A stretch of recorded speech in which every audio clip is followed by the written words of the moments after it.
sou Mara Bastos e também estou aqui na TV Relacionamento. Esperamos vocês, hein?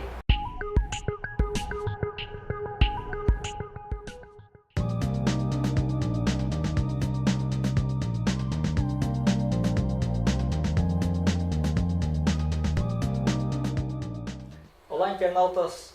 Iniciamos mais um quadro Gestão Executiva e nós convidamos então uma grande profissional do mercado, que é a Ana Vasconcelos. Ana, muito obrigado pela tua presença aqui. Eu que agradeço, Kenneth. Ana, para os internautas conhecerem um pouquinho mais sobre você, fala um pouquinho sobre você, tua formação, enfim, o que você quiser. Tá? Ok. Eu sou psicóloga, né? Eu me formei em 92 e já há bastante tempo, né? E depois disso eu entrei na área de recursos humanos, então sou uma profissional de recursos humanos. Okay. E também me formei em gestão estratégica de RH. E aí depois eu fui para a área mais profissional, né, liberal, então eu me formei em coach. Perfeito. E também agora entrei na área acadêmica. Tá bom, perfeito, né? É bacana, assim, vários universos aí vão compondo, né? Sim, isso mesmo. Tá. Ana, fala um pouquinho da parte que você trabalhou aí, na parte de RH, né? De quando você iniciou, o que sentiu que houve de mudanças até agora? Sim. Eu acompanhei muito, né, esse período das mudanças, porque eu comecei na área em 90, né? Antes da faculdade eu já recrutamento e seleção. Isso, antes de me formar eu já atuava como estagiária, né? Perfeito. Então, trabalhei até numa empresa que hoje não existe mais, que foi a Olivetti, né? Ah, tá, bacana. Uma grande na Paulista companhia. Mesmo, né? Não, eu trabalhava na fábrica mesmo, fábrica. em Guarulhos, Bacana, entendi. porque eu fazia faculdade em Guarulhos e trabalhava lá. Certo. Então, assim, muitas mudanças aconteceram, né? Hoje eu vim de uma experiência que nós contratávamos auxiliares de produção, as pessoas dormiam na fila da fábrica numa sexta-feira, né? Para ser atendido na segunda? Para ser atendido na segunda-feira, e o atendimento, por exemplo, era com carteira profissional. Você levava a sua carteira e era através da carteira que você identificava se aquela pessoa tinha ou não competência, condições para ser contratado. Hoje, o mundo de RH, né, o mundo do trabalho mudou bastante, né? Sim. Hoje você tem esse processo todo de seleção de forma online, né? Ok. Mas nem por isso mudou-se as exigências. As exigências mudaram, óbvio, né? Ficaram mais... O cliente mudou, né? Então, sim, e os profissionais também, eles acabaram tendo que se especializar não só na parte mecânica, né? Porque antigamente o que era importante era o conhecimento intelectual apenas, né? Sim. Hoje é o emocional, lá, né? habilidades e competências. Manuais, né? Eram manuais. Exato. Então hoje tem todo um universo, né? Hoje não é mais QI, é QE, né? Consciente emocional, enfim. Perfeito. Ana, e ao longo do tempo, você foi estudando e analisando e avaliando as pessoas aí e tal. Aí você chegou um momento em que achou que você se tornando coach poderia ajudar melhor as pessoas, né? Fala aí um pouquinho sobre esse momento aí. O coach entrou na minha vida, inclusive, após a saída de uma experiência profissional, né?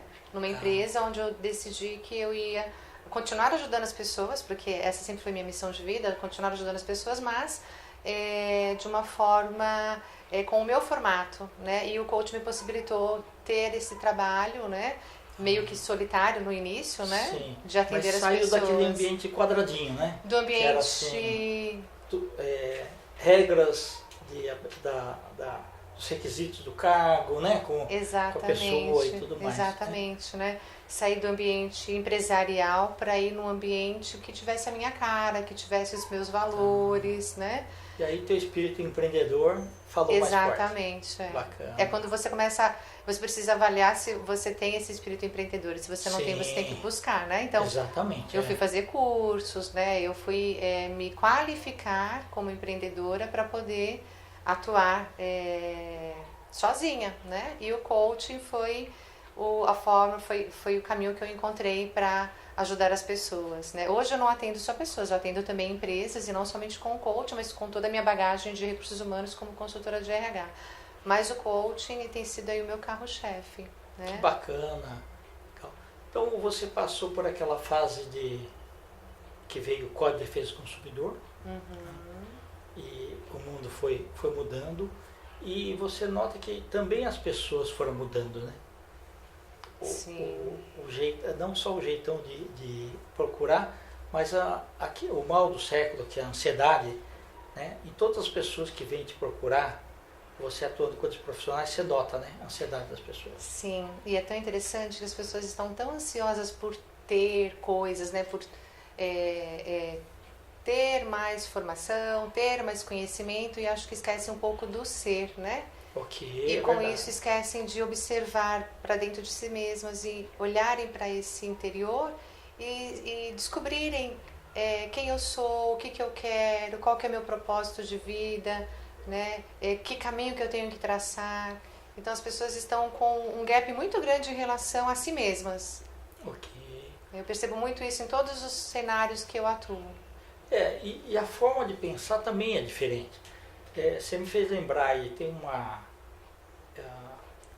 historinha que eu acabei conhecendo que é interessante.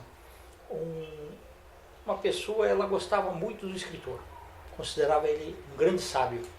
Ele morava na Europa. Ele reuniu todos que ele tinha de dinheiro e tudo mais, foi visitar então esse sábio, né, esse autor aí. E quando ele chegou, ele viu um apartamento simples, uma mesinha em que o autor trabalhava, e ele chegou assim e falou assim: escuta, cadê os seus móveis? E aí o sábio falou para ele: cadê os seus? Ele falou: não, mas eu estou de passagem. Ele falou: eu também. Então a forma de enxergar as coisas Sim. é bastante interessante. E o coaching ajuda a pessoa mudar um pouquinho o pensamento, né? Muitas vezes ela não sabe nem onde está e nem para onde vai. E não irem para onde vai, exatamente. Então você ajuda nesse percurso Sim, aí. que é exatamente isso. O coaching te possibilita definir uma meta, e é por isso que as pessoas procuram um profissional de coach, né? Elas procuram quando elas percebem que elas precisam de ajuda, né? Então, seja para emagrecer, seja para passar no concurso, seja para desenvolver uma competência para ser promovido, ou até para entrar numa empresa, né? Eles poucos sabem onde estão, porque falta essa informação, quem eu sou, o que eu tenho de qualidades, né?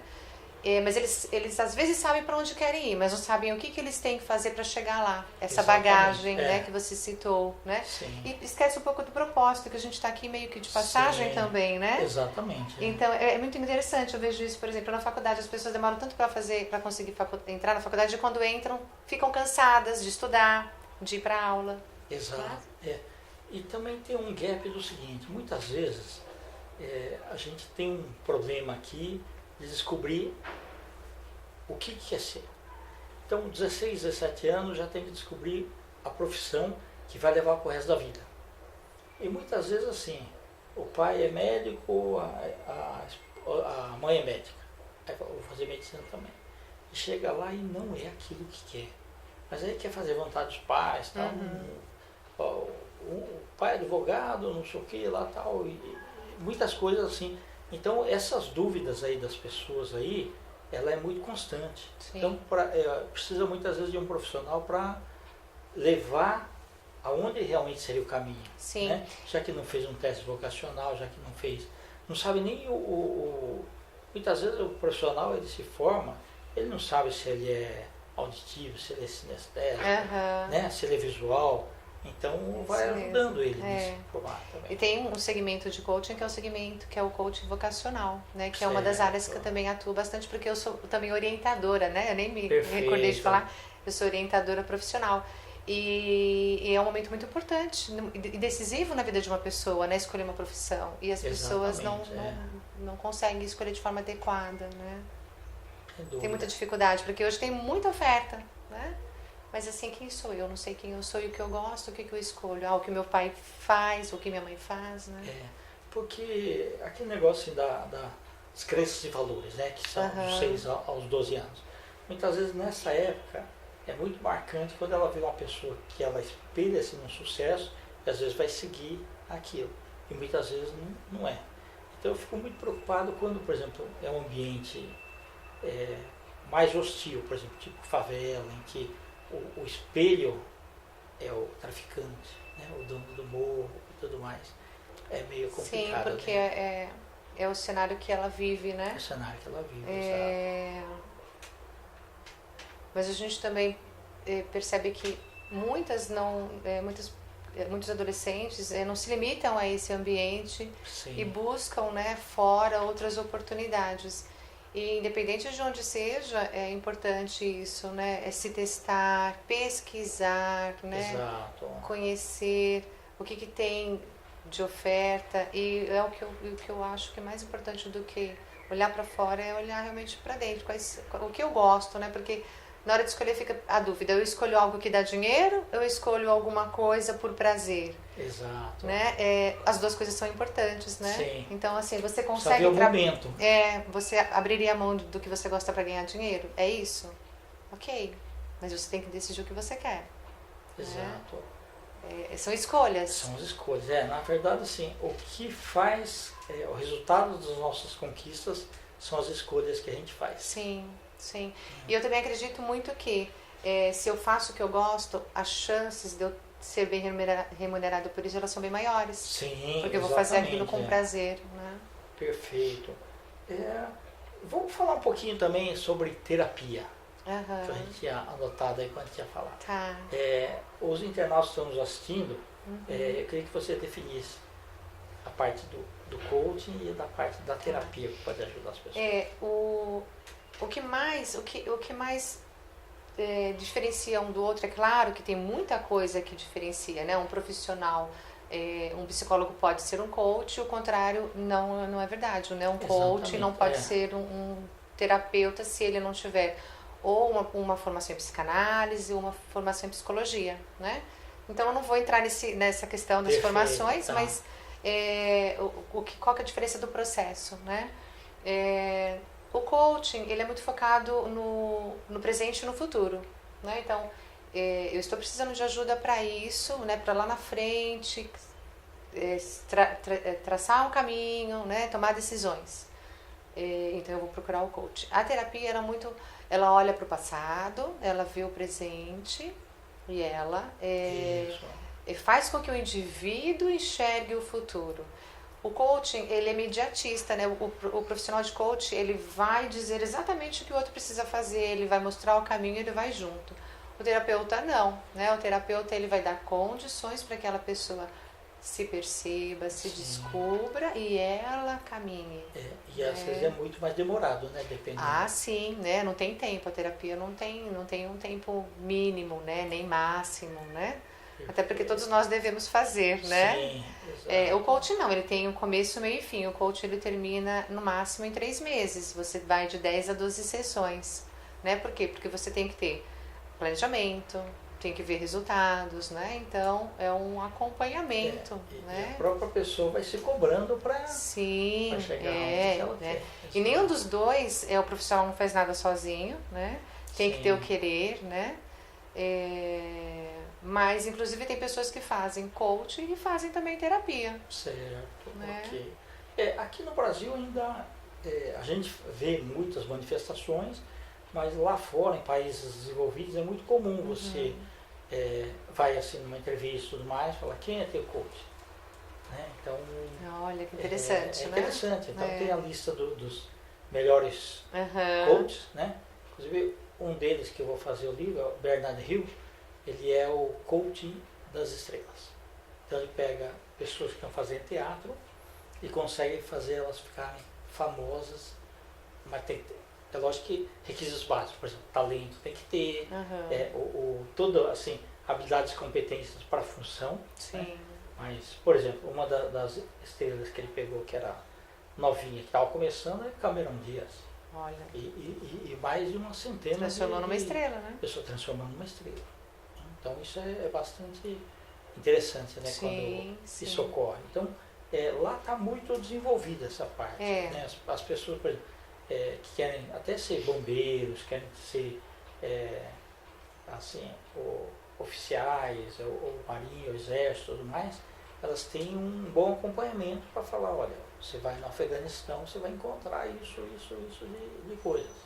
Para ver se a pessoa não pode chegar lá assim na hora, não quero pular o paraquedas. Não, aquela hora lá já. Sim. Já, tem a já prática, chegou. né? Tem O a coaching prática, é muito interessante isso. porque te coloca na situação, te faz vivenciar, né?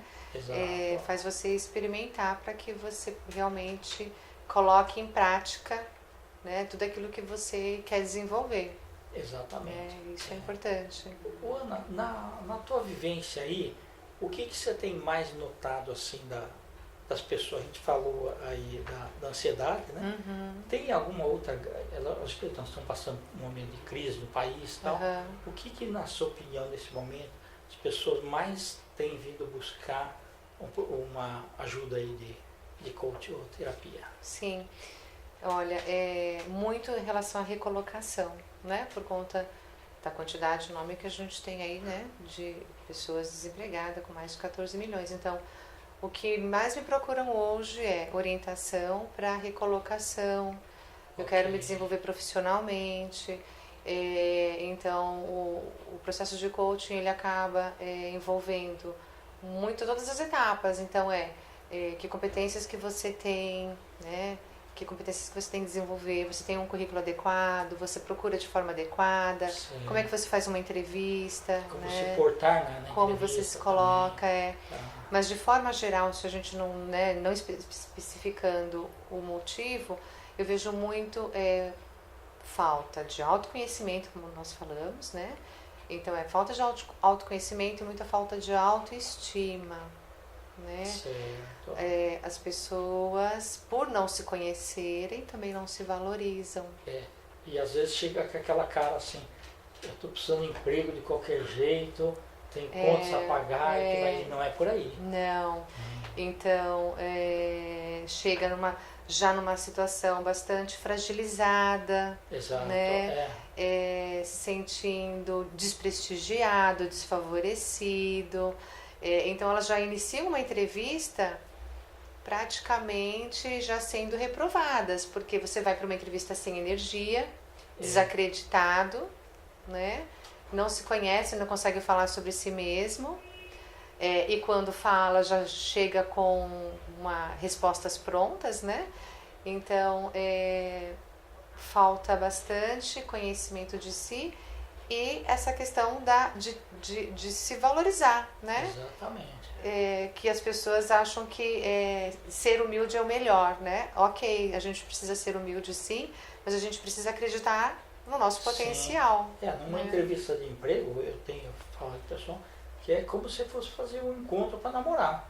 Tem que brilhar os olhos, né? Você tem que realmente mostrar empatia.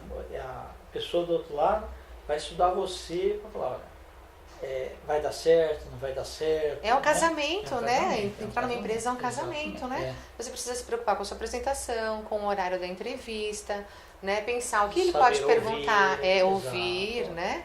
E responder só o necessário. Sim. Né? Não pode, tem gente que matraqueia, fica falando lá e tal, não dá o tempo, fica chato. Exatamente. Né? Ou se mostrar arrogância também é pior ainda. Então peca pelo excesso. Exato. Ou peca pela falta, né? Responde em monossílabos, algumas perguntas que são importantes, né? Que o entrevistador quer te conhecer, então você precisa responder de forma elaborada, né? Mas sempre com muito, né?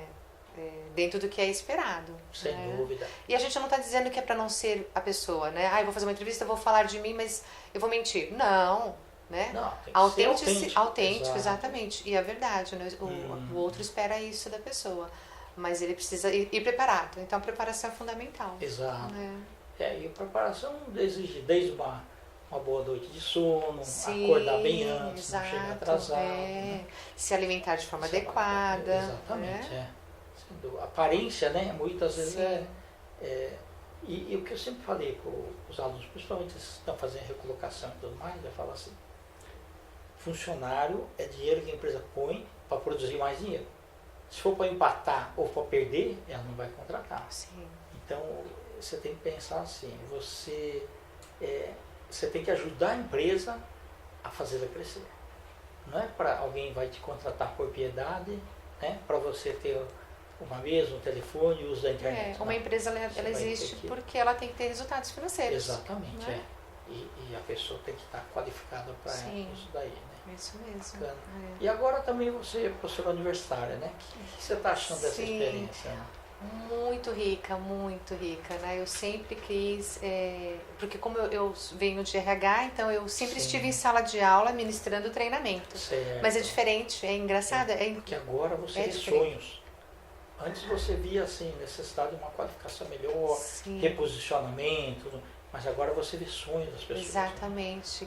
Que é uma coisa muito mais ampla, né? Uma Exatamente, formação de 4 anos, né? Sim, E eu acho que é mais do que ser professor, é educar. educar, né? exatamente. Ensinar o curso que eu dou, né, a aula que eu dou é de pedagogia. Então é o Certo. professor falando de como ensinar, né, de como ser educador. O processo de comunicação, como evoluir. E é uma experiência muito boa, porque ensinar o outro é você se doar, né? Educar é se doar, né? É entender qual a necessidade do outro, de que forma que eu preciso explicar para que ele entenda, que é a ciência da andragogia, né? A ciência do adulto, né? Isso. Eu tenho que utilizar a andragogia para ensinar esse adulto que quer ser professor utilizando a pedagogia. Sim, né? exatamente. E é uma experiência muito rica, porque quando você ensina, você aprende. Agora uma coisa interessante, assim, eu já lecionei já muitos anos, já, mais de 20 anos, 30 anos já lecionando, e em tudo, nas empresas, na sala de aula também, é Darwin, né? Não é o mais inteligente ou o mais forte. Aquele que vai sair bem são aqueles que vão se adaptar às mudanças. Sim.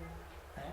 E vão nadar conforme a maré, vão se atualizar de acordo com a necessidade e os desafios que vierem para ele. Né? Não são aqueles que vão ficar acomodados, que vão ser os melhores. Os melhores aí, né? É isso mesmo. Muito interessante essa parte aí. Beleza. Ana, nós estamos agora, assim, basicamente nos instantes finais do nosso bate-papo. Espero que você volte outras vezes. Ai, muito obrigada pela oportunidade. Eu queria que você, antes de deixar os seus contatos, né, pode deixar e-mail, telefone, que você quiser, tá? Empresa, né, se quiser deixasse uma mensagem para os internautas, né, dessa parte aí de gestão empresarial, né, para que o pessoal tivesse assim, uma ideia assim, legal do nosso bate-papo de hoje. Ok.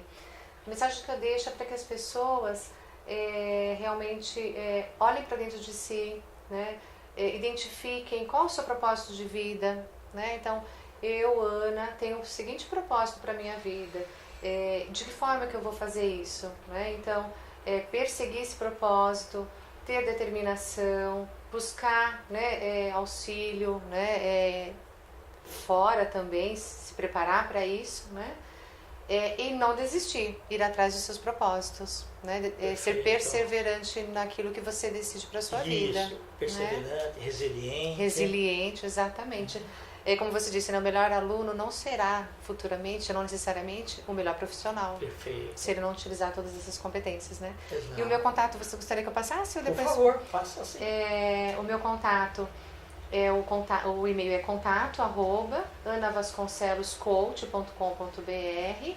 Eu também L só, né? um L só. Tá. Tem o blog que também é Ana Vasconcelos Coach. E eu tenho uma página no LinkedIn e também tenho o Face, né? E o telefone, eu não sei se eu Pode deixar. 11. É 11 99644 2198. Ok. Fique à vontade para entrar em contato. Perfeito. Muito obrigada. Internautas, então com os agradecimentos para essa grande profissional, Ana Vasconcelos, nós terminamos mais um programa Gestão Empresarial. Grande abraço e até a próxima.